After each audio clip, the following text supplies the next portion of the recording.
December 11th, 1941. The Wolf Slayer, East Prussia. A frozen, heavily fortified command complex deep in the German woods. The world was already at war, but on this day, a single decision would be made.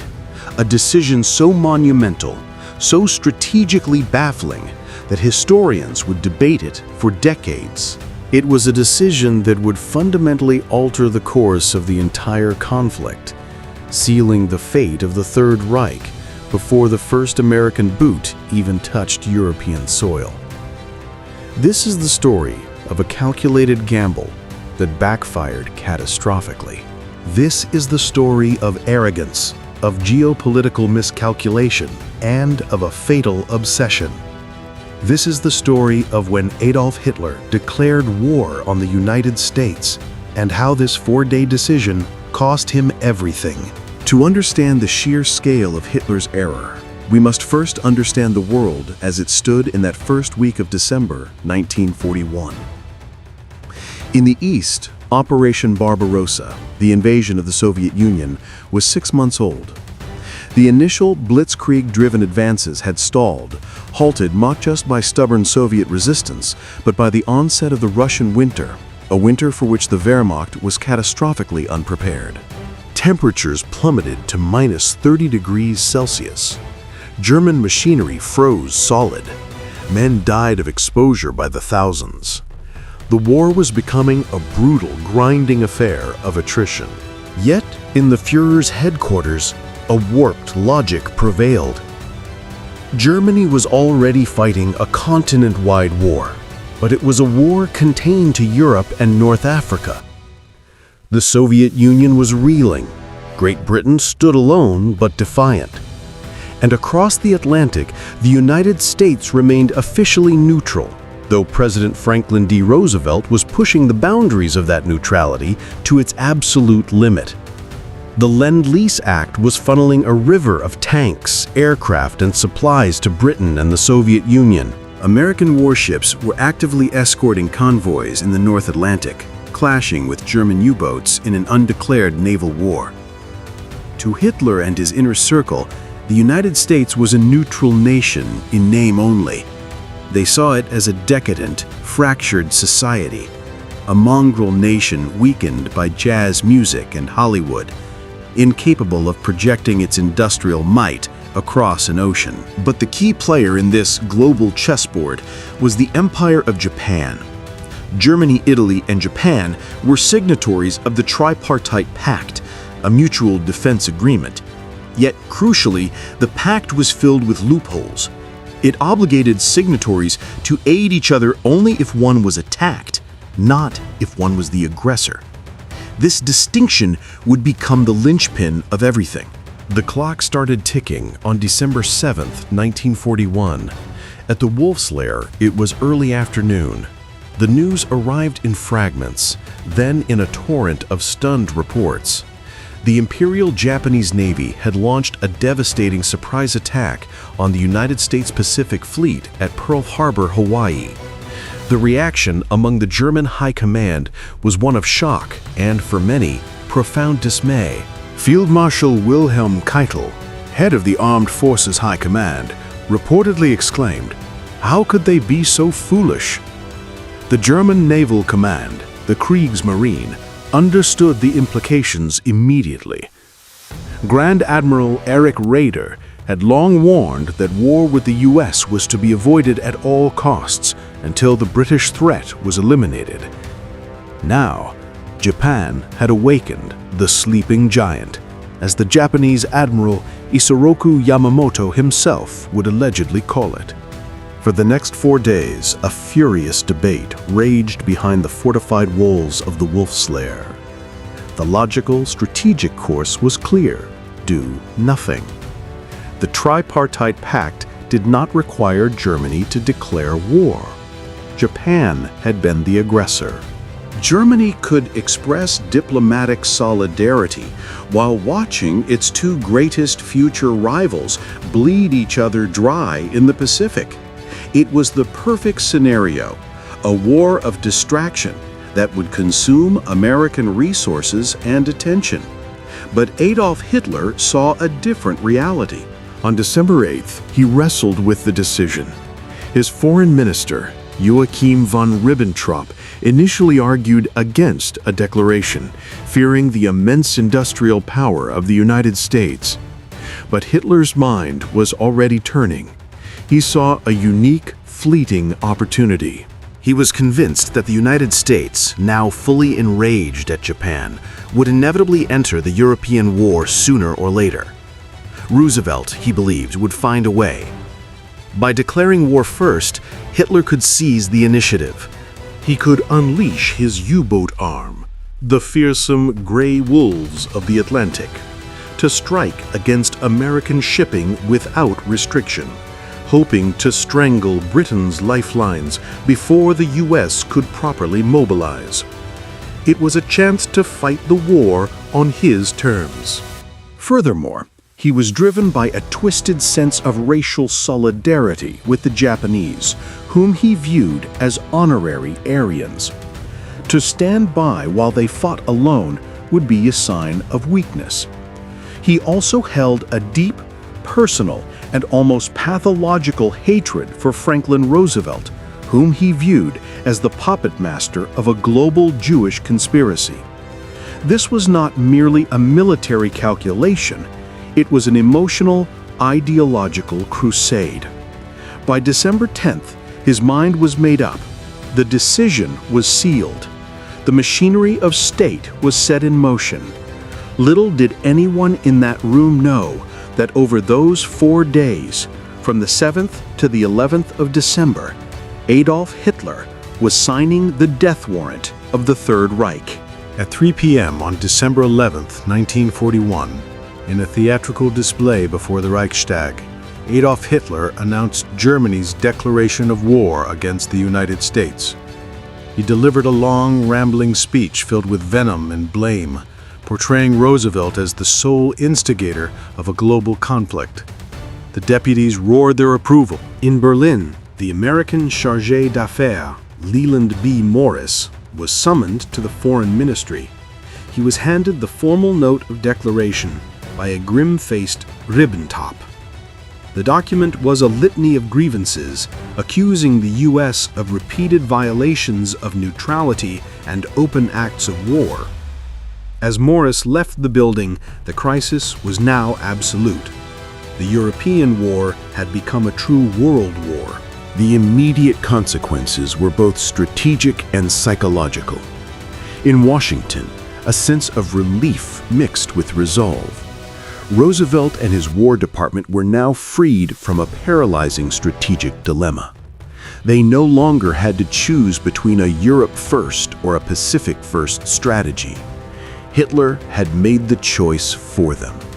The full, unbridled industrial and military might of the United States could now be directed with unified political will against Nazi Germany. And what a mighty it was.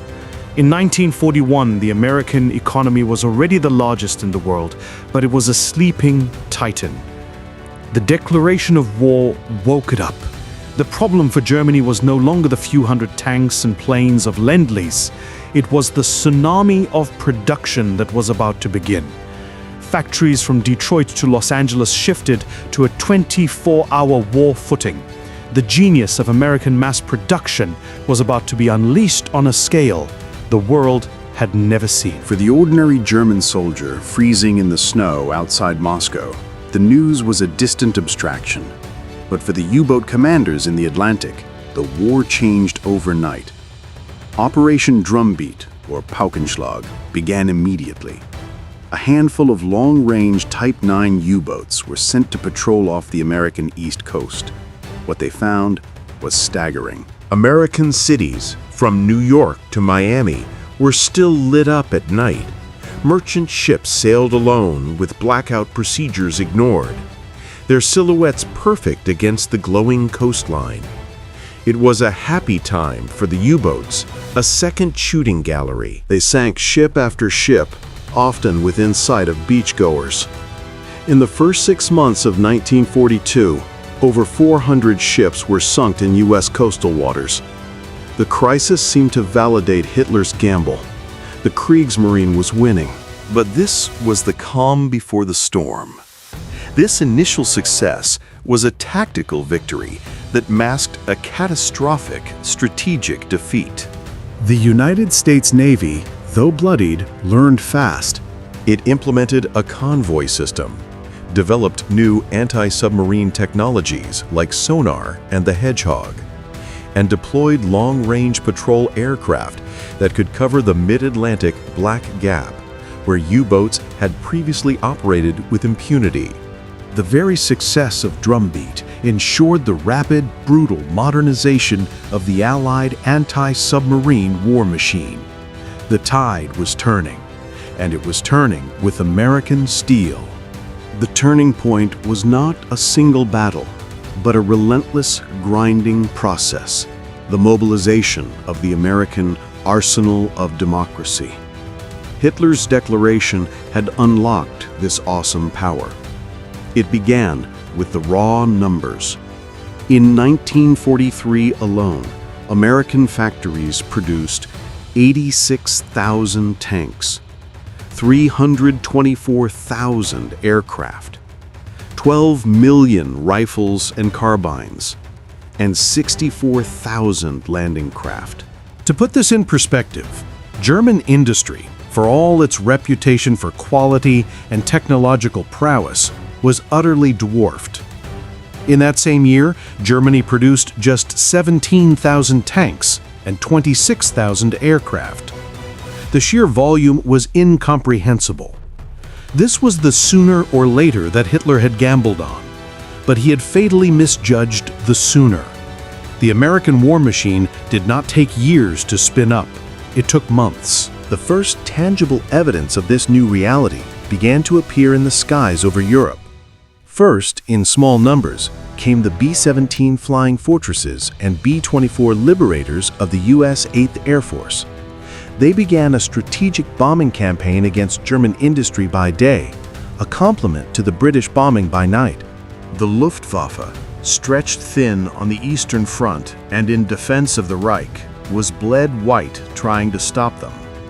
The once proud German Air Force was being systematically destroyed over its own cities. Then came the convoys. The slow, steady stream of Liberty ships crossing the Atlantic became a flood. They carried not just food and fuel for Britain, but the tools for the eventual liberation of Europe. Millions of tons of ammunition, hundreds of thousands of vehicles, from sturdy jeeps to massive Sherman tanks, and mountains of equipment that equipped not just the American GIs, but the British, the Free French, and other Allied armies. The turning point was also human. Hitler's declaration brought over 16 million Americans into uniform. These were the men of the greatest generation who would land on the beaches of Normandy, fight through the hedgerows of France, and endure the bitter cold of the Battle of the Bulge.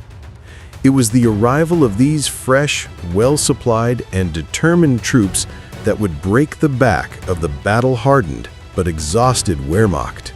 The German soldier, who had once stood triumphant from the Atlantic coast to the gates of Moscow, now found himself in a hopeless two-front war of attrition. In the east, he faced the relentless, seemingly endless human waves of the Red Army. In the west, he faced the perfectly supplied, technologically advanced, and air-dominated forces of the British and Americans. He was caught in a vice, and the jaws of that vice were forged in the steel mills of Pittsburgh and the shipyards of New York, all set in motion by a 4-day decision in a frozen Prussian forest. The final cost of Hitler's decision was tallied in the ruins of Berlin, just 3.5 years later. The war that could have potentially been contained, or at least negotiated, was now a fight to the absolute finish, unconditional surrender. The direct involvement of the United States ensured that the Third Reich would be utterly annihilated. The human cost for Germany was staggering. An estimated 5.5 million German soldiers died in the war, the vast majority of them perishing after December 1941. Civilian deaths from strategic bombing and the final onslaught on German territory added millions more. The nation was partitioned, occupied, and lay in literal and moral rubble. Strategically, every one of Hitler's justifications proved false. The U-boat campaign, his primary military reason for declaring war, was ultimately defeated with horrific losses for the Kriegsmarine. Over 75% of U-boat crewmen did not survive the war. The Japanese, bound by their own war in the Pacific, offered Germany no meaningful military assistance on the Eastern Front. And the United States did not prove to be a weak, divided foe, but the single greatest engine of victory the world had ever seen. Historians almost universally agree. Declaring war on the United States was Hitler's single greatest strategic blunder. It was a decision born of ideology over logic, of hubris over reason. He had taken a nation that was fiercely divided over intervention in the European war and unified it against him with a single arrogant stroke. He had given Franklin Roosevelt the very thing he needed to bring America's full weight to bear. In his attempt to control the destiny of the war, he had irrevocably lost it. The 4 days that sealed the fate of the Third Reich stand as a stark lesson in the perils of catastrophic miscalculation. This was just one of countless untold stories from the Second World War. Subscribe to WWII Records as we continue to bring these forgotten chapters of history back to life.